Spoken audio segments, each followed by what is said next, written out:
pag-asa'y ihayag, sila'y pag-uusigin,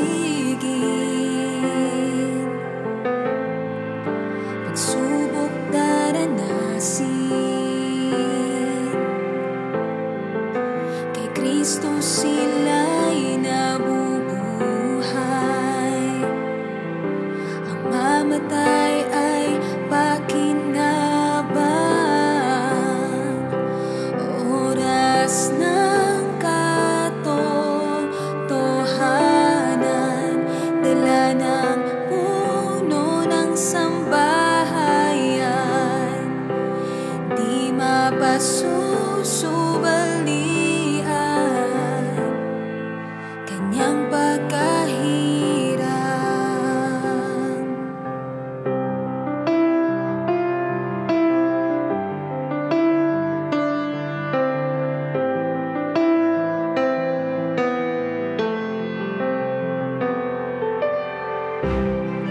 Nagtuturo ng kabanalan, pag-ibig niya sa kawan, ihahanda ang mga banal sa pagdating ng kanyang anak. Sila'y pag-uusigin, pagsubok daranasin, kay Kristo sila'y nabubuhay, ang mamatay ay pakinabang, oras ng katotohanan, dala ng puno ng sambahayan, hindi mapasusubalian, kanyang pagkahirang.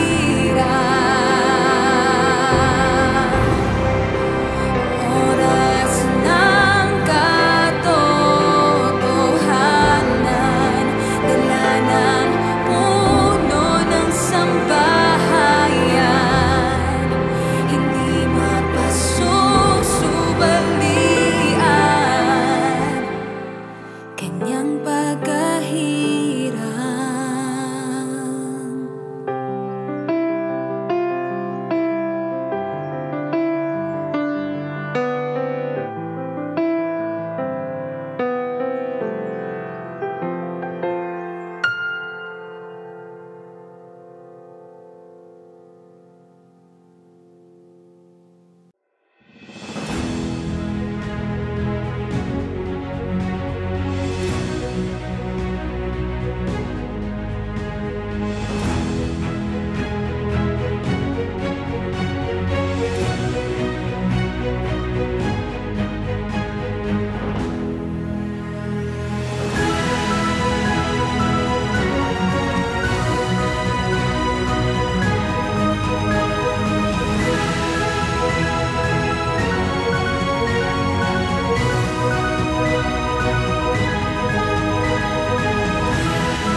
Isang magandang gabi sa ating lahat.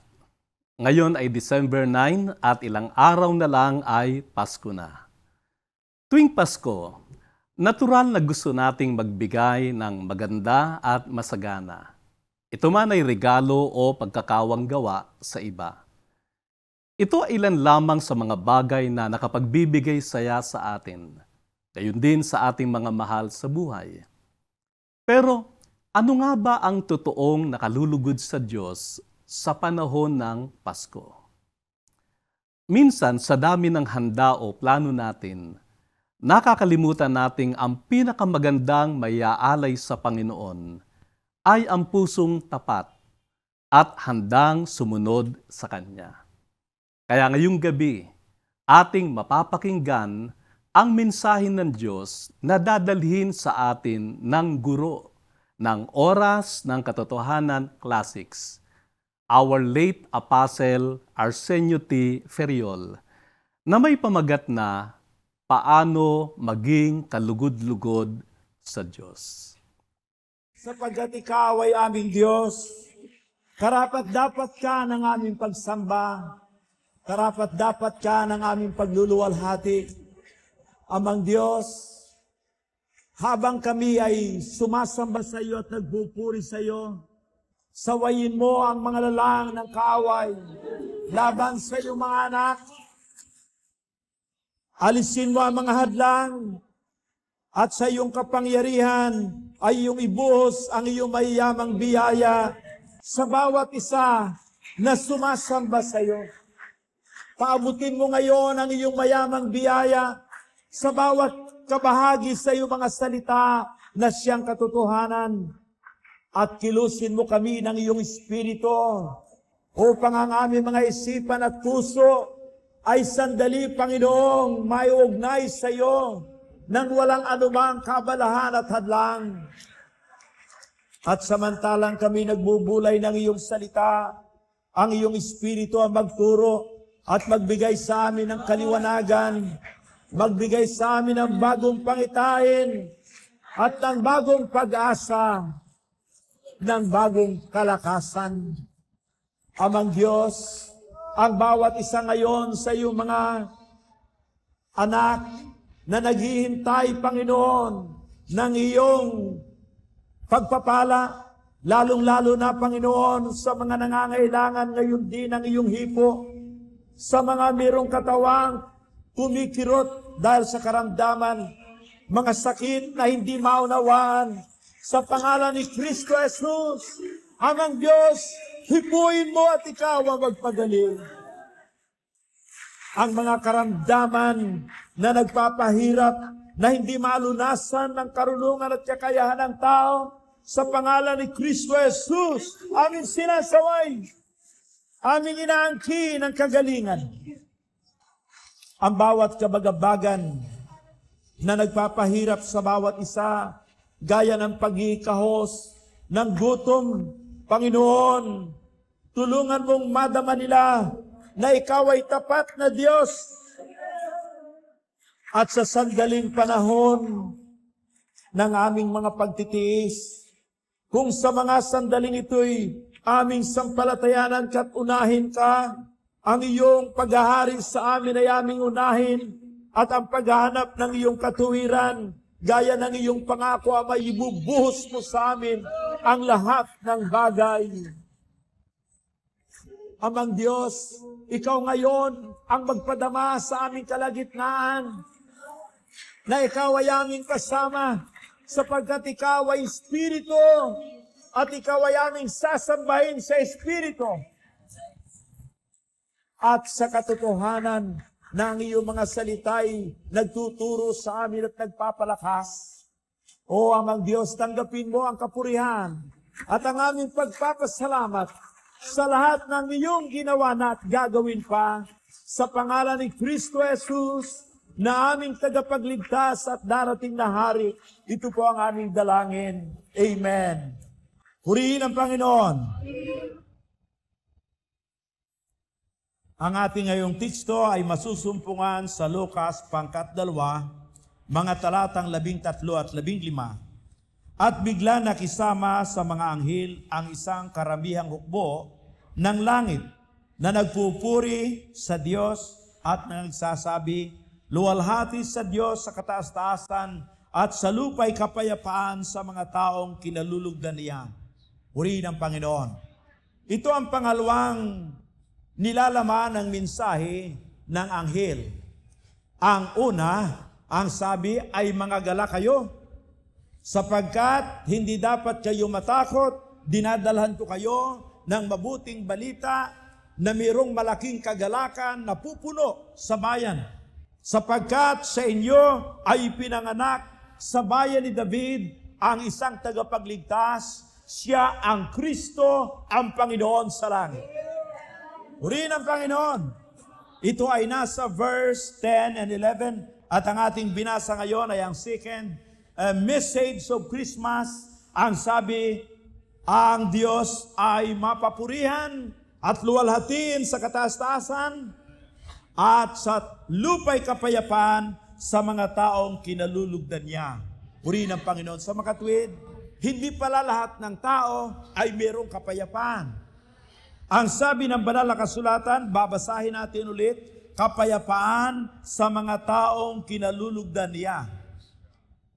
Ito ang mga tao na itinakdaan ng Diyos ng kapayapaan. Sa makatwid, maganda pala na tayo kalugdan ng Panginoon. Ngayon, maaaring itanong natin, paano tayo magiging kalugod-lugod sa Panginoon?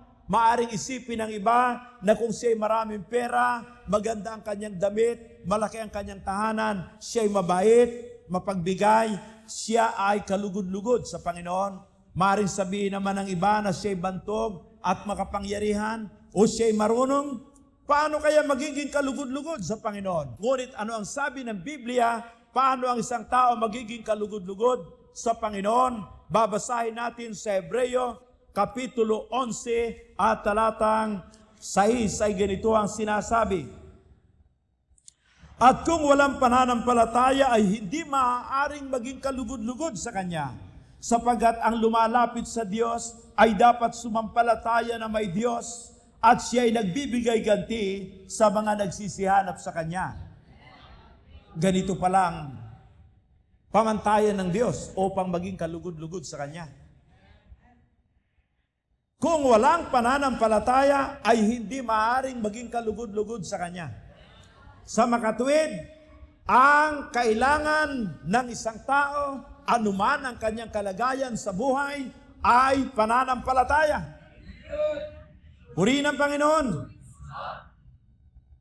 Kaya sa bawat tao na nagtataglay ng pananampalataya, ang taong yaon ay kalugod-lugod sa Diyos. Purihin ang Panginoon. Sa makatwid, hindi mahirap na maging kalugod-lugod sa Diyos. Kailangan ang isang tao lamang ay lumapit sa Diyos na may pananampalataya. Upang maging kalugod-lugod sa Diyos. Ngayon, alin naman yung tao sa makatwid na hindi kalugod-lugod sa Panginoon? Ano kaya naman ang kanyang kwalifikasyon? Mga kapatid, ang sabi sa Hebreo 3 at talatang 12 ay ganito, ang taong hindi kalugod-lugod sa Panginoon, ang sabi ay ganito, Mag-ingat kayo, mga kapatid, baka sakaling meron sa kanino man sa inyo na isang pusong masama, na walang pananampalataya, na naghihiwalay sa inyo sa Diyos na buhay. Narito sa mga may pananampalataya sa Diyos, sila'y dapat mag-ingat. Baka mawala ang pananampalatayang yan. Baka hindi nyo maingatan. Baka ang pananampalataya natin ay mapabayaan. At ang sabi, yaong taong walang pananampalataya ay masama sa harapan ng Diyos. Yun bang masama ay walang kapayapaan? Ang sabi mga kapatid sa Isaias, sa 57 at talatang 20 hanggang 21. Ngunit ang masama ay parang maunos na dagat, sapagkat hindi maaaring humusay, at ang kanyang tubig ay umaalimbukay ng burak at dumi. Walang kapayapaan, sabi ng aking Diyos sa mga masama. Maaaring marami siyang ginagawang pangrelihiyoso. O maaaring sabihin natin, siya ay maraming relihiyon. Siya ay masyado makadiyos. O maaaring sabihin natin, siya ay isang puno ng relihiyon. Ngunit ang palatandaan na siya ay hindi kalugod-lugod at walang pananampalataya sapagkat siya ay walang kapayapaan. Halimbawa, ang ating bansa, relihiyosong bansa, at masasabi natin na majority, nakakarami ang bansa sa buong sanglibutan ay mayroong pananampalataya. Mayroong pananampalataya ang mga tao sa Middle East. Ngunit, bakit doon ay walang kapayapaan? Mayroong pananampalataya ang tao sa Europe. Doon ay walang kapayapaan. Merong pananampalataya ang tao, lalong-lalo na sa ating bansa, ngunit meron bang kapayapaan? Mga kapatid, ang mga bansa ngayon ay nasa ilalim ng mga kaguluhan. Ang sabi ng banal na kasulatan sa 16 at 33, in this world ye shall have tribulations. Sa sanglibutan ay merong mga kapighatian, merong mga kaguluhan. Bakit? Sapagat sa unang Juan 5:19, ang sanglibutan ay nahilig sa masama, at sa masama ay walang kapayapaan. Ngunit mga kapatid, ang taong nasa pananampalataya, ang sabi, siya ay kalulugdan ng Diyos at siya ay pasasaganain sa kapayapaan. Ngayon, tingnan muna nating sandali, bakit po ang ibang mga tao at marami sa mga tao ay mayroong pananampalataya ay wala silang kapayapaan? Maging sa ibang mga preacher na lagi nang nangangaral, ngunit walang kapayapaan sapagkat ang kanilang pangangaral ay panunuligsa at sila mismo ay nagugungon sa mga tinatawag na kaguluhan, paglalaban-laban sa kanilang kalagitnaan. Mga pag-aasunto na nagdadala sa kanila ng kapighatian. Bakit? Mga kapatid, sapagkat sa banal na kasulatan, hindi lahat ng pananampalataya ay yung pananampalatayang kinalulugdan. Mayroong pananampalatayang bunga ng laman. Ang sabi sa Galatia sa 5:20, mga hidwang pananampalataya. Sa makatuwid, bagamat ang sumasampalataya sa Diyos ay kalugod-lugod sa Kanya, ngunit hindi lahat ay tunay. Mayroong hidwang pananampalataya. Alin po yung hidwang pananampalataya? Aral ng tao, tradisyon ng tao. Ang sabi ng Panginoon, inyong nilisan ang salita ng Diyos at kayo ay nanghawakan sa inyong mga salit-saling sabi.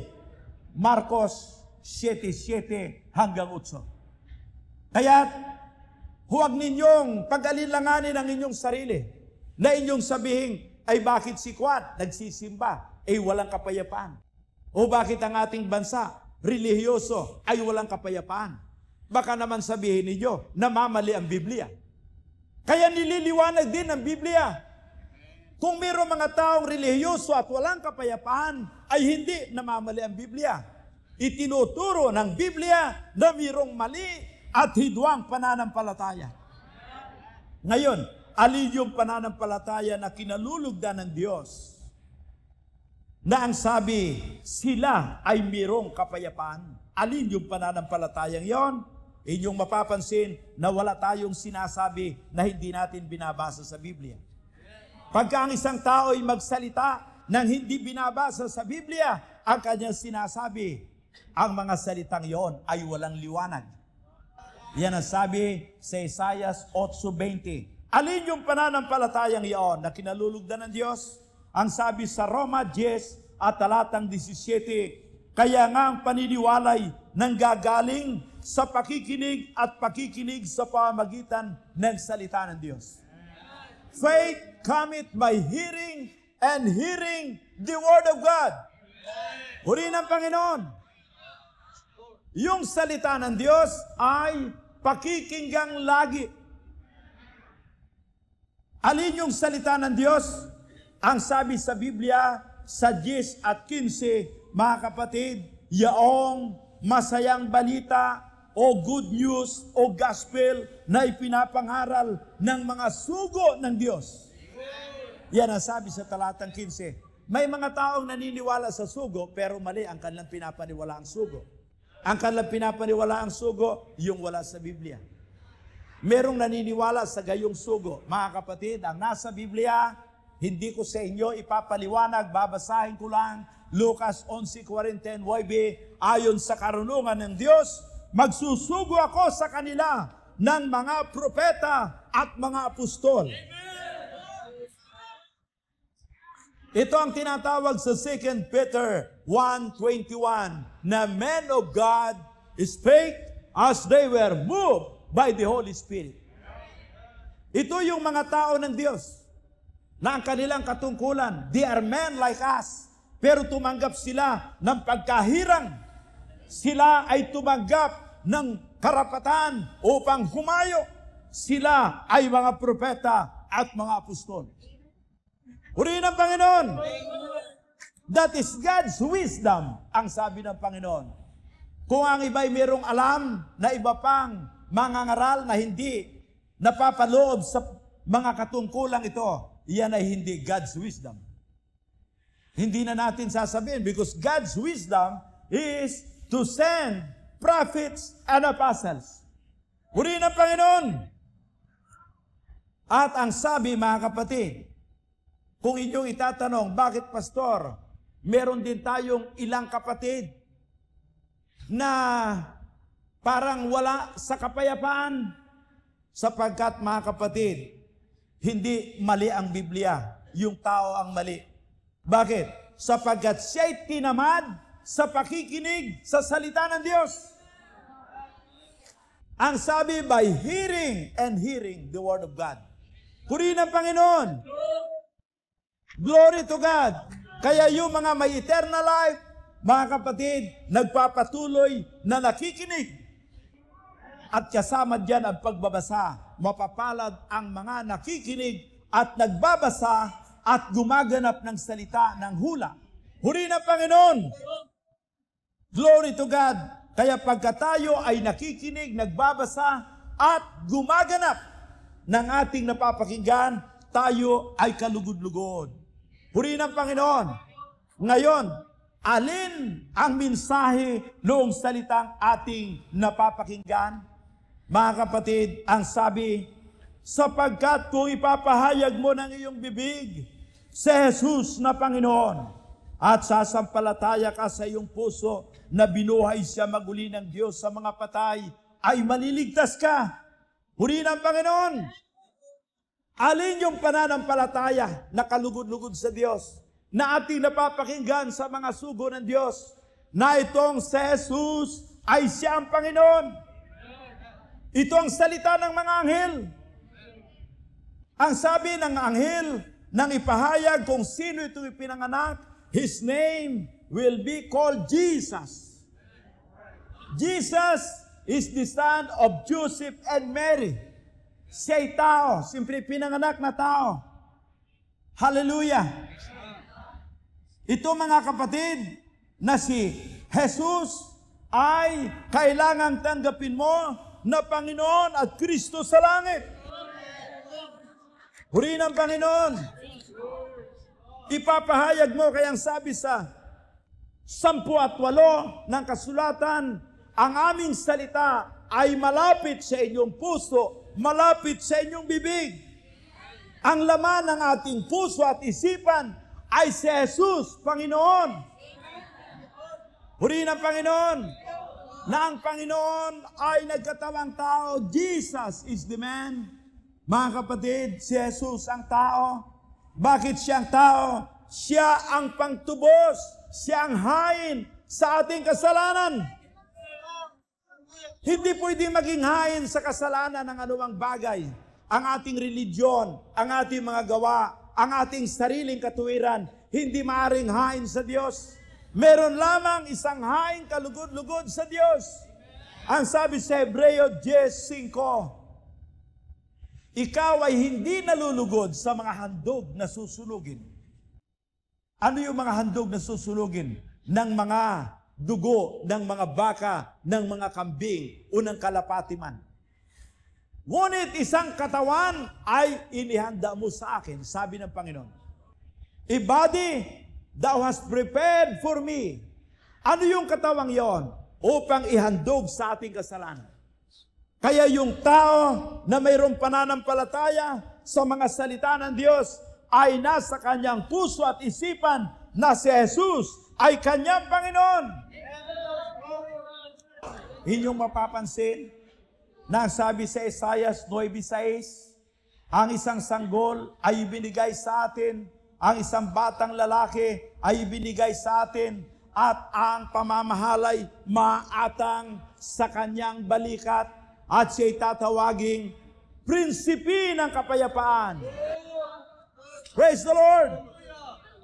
Jesus na ating tagapagligtas, siya ang namatay, siyang nagdusa para sa atin, ay para sa katubusan ng ating kasalanan. Ngunit siyang Panginoon sa langit. Purihin ang Panginoon. At sapagkat siya'y Panginoon, Lord, why you call me Lord and do it not what I say? 6:46 ng Lucas, ang ibig sabihin ng Panginoong Jesus, hindi lamang maghahari sa kanyang muling pagbabalik, ngayon pa, dapat ang bawat tao ay pagharian ng Panginoon. Ang pamamahala sa ating buhay, hindi na tayo ang masusunod. Ang Panginoon ang dapat masunod. Iaatang natin sa Kanya ang lahat ng ating mga dapat na pagpasyahan. Ang Panginoon ang dapat na maghari. Purihin ang Panginoon. Alam nyo kung bakit ngayon may kaguluhan sa buong sanglibutan? Sapagkat si Kristo ay hindi namamahala. Si Kristo ay isang figurin lamang na gaya ng karaniwang mga Diyos-Diyusan. Ang Kristo ay palasak sa labi ng mga tao, ngunit ang kanilang puso ay hindi pinaghaharian ng prinsipe ng kapayapaan. Kaya't upang maging kalugod-lugod ang ating pananampalataya, ipapahayag mo na si Jesus ay siyang Panginoon at Kristo sa langit. Ano ang kasalanan ng mga Hudyo? Bakit sila'y tinakwil ng Diyos? Sapagat sila ba'y masama? Mga kapatid, alam ninyo ang pagtatakwil ng Diyos ay hindi kung ikaw ay mabuti o masama. Ang pagtatakwil ng Diyos ay pagka itinakwil mo ang kanyang anak. Ang sabi ng mga Hudyo sa Marcos Kapitulo 6 ay ating mababasa sa talatang 2 at 3. Ang sabi, Hallelujah! Saan nanggaling ang kanyang mga karunungan at mga makapangyarihang gawa? Hindi ba ito ang anluwagi na ang kanyang ina ay si Maria? Mga kapatid, sa Paskong ito, alam ng lahat na si Maria ay ina ni Jesus. Alam na alam yan ng lahat. Ngunit mga kapatid, ang kasalanan nila ay sa ganitong nanatili silang si Jesus ay anak ni Maria. Hindi nila matanggap na si Jesus ay ang Kristo at Panginoon. Praise the Lord! Na ang Kristo at Panginoon, ayon sa proverbio, mga kapatid, Kawikaan 8:22, ay mula sa walang pasimula. Amen! Nang pasimula ay siya na. Kaya ang sabi ng Kawikaan, mula sa walang pasimula. At sabi sa talatang 30, siya ay nasa siping ng Ama, gaya ng isang matalinong manggagawa. Kaya sabi ni Juan 1:1, nang pasimula siya ay kasama ng Diyos, at siya ay Diyos, at lahat ng bagay ay ginawa ng Diyos sa pamagitan niya. Jesus is Lord. Hallelujah! Ang Panginoon ay nagkatawang tao upang tubusin ang ating kasalanan. Ano ang kanyang itutubos? Ang kanyang katawan ilalagay sa paghihirap. Kaya sabi sa Isaiah 53:5 at 6, siya'y nabugbog dahil sa ating mga pagsalangsang. Siya'y nasugatan, siya'y namatay dahil sa ating kaparusahan. Mga kapatid, si Jesus ay pangtubos sa ating mga kasalanan upang tayo magkaroon ng kapatawaran. Ngunit ang Kristo na nagkatawang tao ay ibinalik sa kanyang kaluwalhatian. 17:5 ng Juan, at siya ay lumuklok sa kanyang dating luklukan, at doon ay nabubuhay na isang dakilang saserdote magpakailanman sa kanyang tinubos. If you believe in Jesus, you have forgiveness. Meron kang kapatawaran at katubusan. But if you believe also, and if you believe that Jesus is the Christ, you have a high priest that liveth forever to make intercession for you. Purihin ang Panginoon. Glory to God. Kaya't mga minamahal, ito ang pananampalatayang kinalulugdan ng Diyos. Na ikaw ngayon ay mayroong kapayapaan. Meron kang kapayapaan sa Diyos. Purihin ang Panginoon. Roma, Kapitulo 5 at talatang 1 ay ganito ang sinasabi. Hallelujah! Yaman niyang inaring ganap sa pananampalataya ay meron tayong kapayapaan sa Diyos sa pamamagitan ng ating Panginoong Kristo. Sino yung mga taong kinalulugdan, yung mga taong sumampalataya na ang Jesus ay katubusan sa kanilang kasalanan, na itong si Jesus ay ang Panginoon sa langit, ang kasama ng Diyos, ang Diyos sa pagiging anak ng Diyos. Ang illustration ko diyan, mga kapatid, yung tao ay nilikha ng Diyos, si Adam. Kinuha yung tadyang kay Adam, ginawang babae. Yung babae ay taong-tao na gaya niyong lalaki. Amen! Dito lang sa lupa, meron tayong kasarian. Ngunit sa langit ay walang kasarian. Kaya si Kristo, anak ng Diyos, mula sa sinapupunan ng Diyos, Diyos sa pagiging anak ng Diyos. Purihin ang Panginoon. Siya ang eksaktong larawan ng hindi nakikitang Diyos. Why? Because God is His Spirit, eternal, and Christ is His Spirit in the form of God, which is also eternal and immortal. Purihin ang Panginoon! Kaya ang sabi sa banal na kasulatan, kalugod-lugod sa Diyos. Bakit? Sapagkat ikaw ngayon ay tinanggap ng Diyos dahil sa dugo ni Kristo. Gawin natin illustration, mga kapatid. Kung ikaw ay isang bata na binigyan ng pangmatrikula ng iyong magulang, upang ikaw ay makapasok sa pag-aaral tungo sa isang mabuting kinabukasan.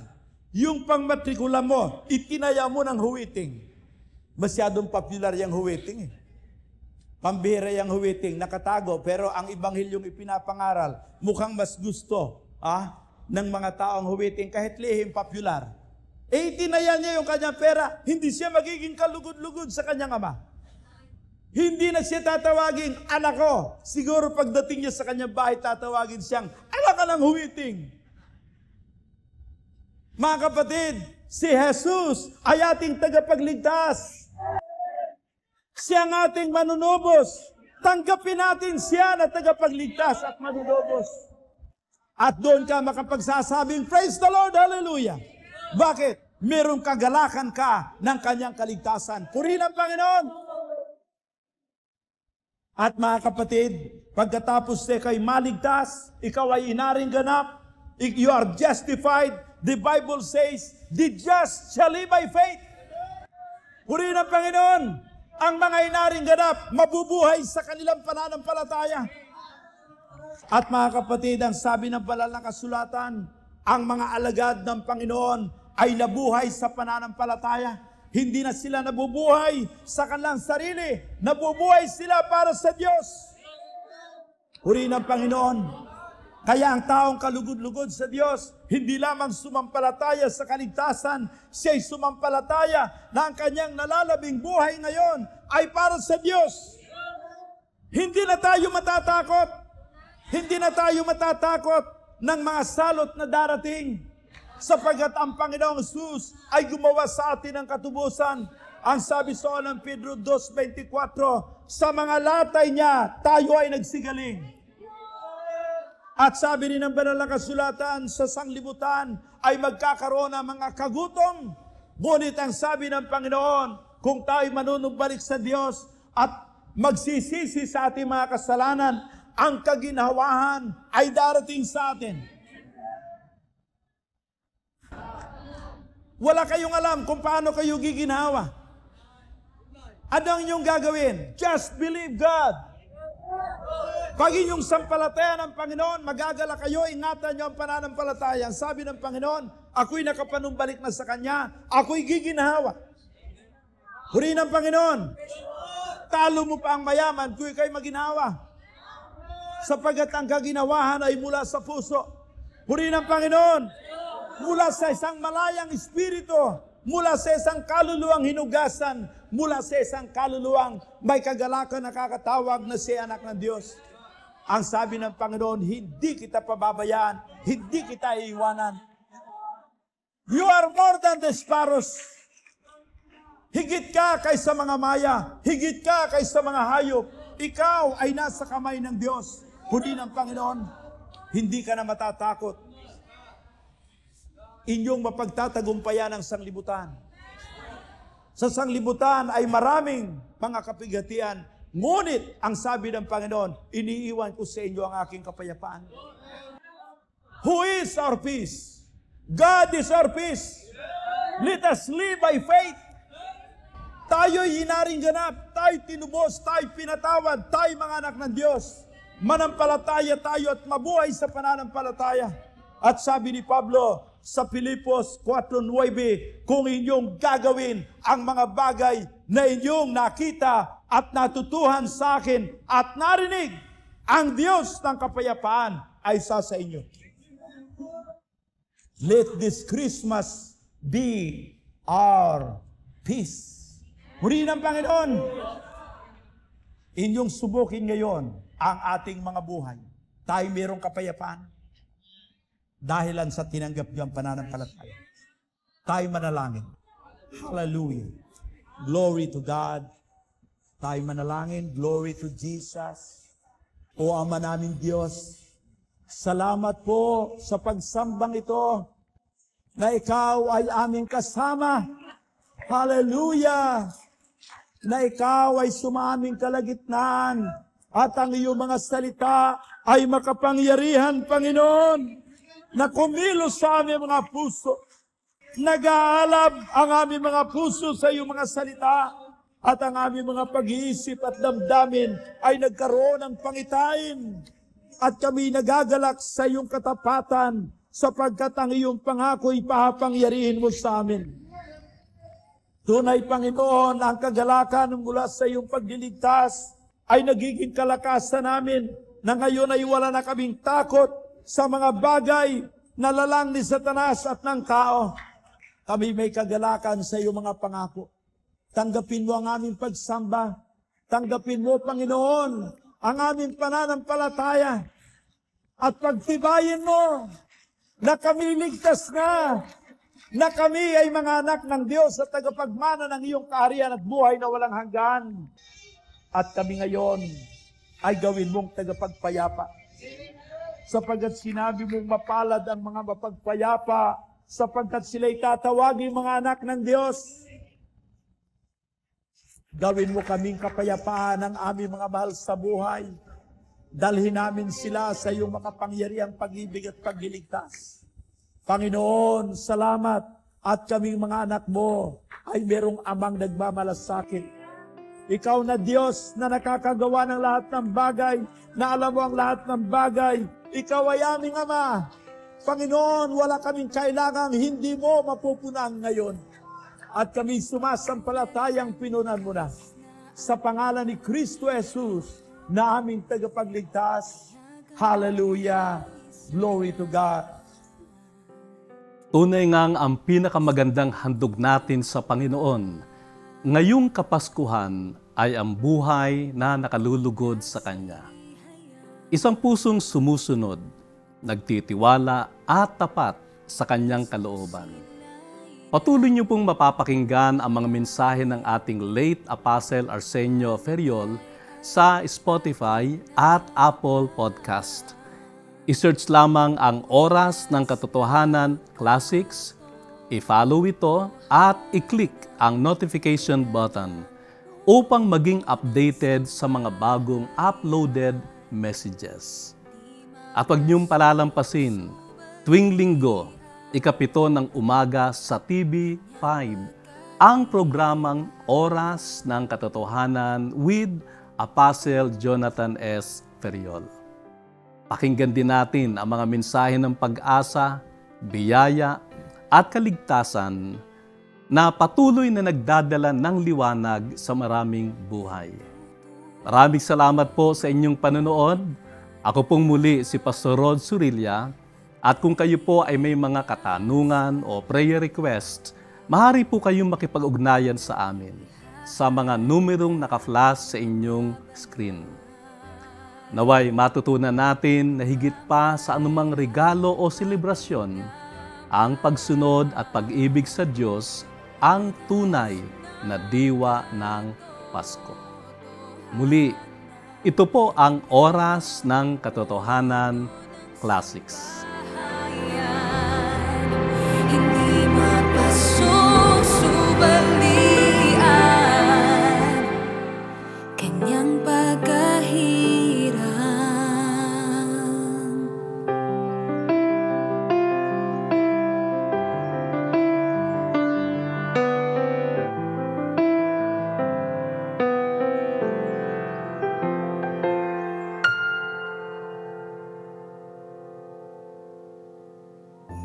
As we celebrate this Christmas season, let us remember the true reason for this joyful occasion, ang pagmamahal at liwanag na hatid ng ating Panginoon. May His peace and blessings be upon each one of us. Nawa ngayong Pasko, mas tumibay ang pananampalataya natin at mas maramdaman pa ng bawat isa ang pag-ibig ng Diyos sa ating mga buhay sa pamamagitan ng mensaheng hatid ng ating late brother in Christ, the good man of the house, Apostle Arsenio T. Terion.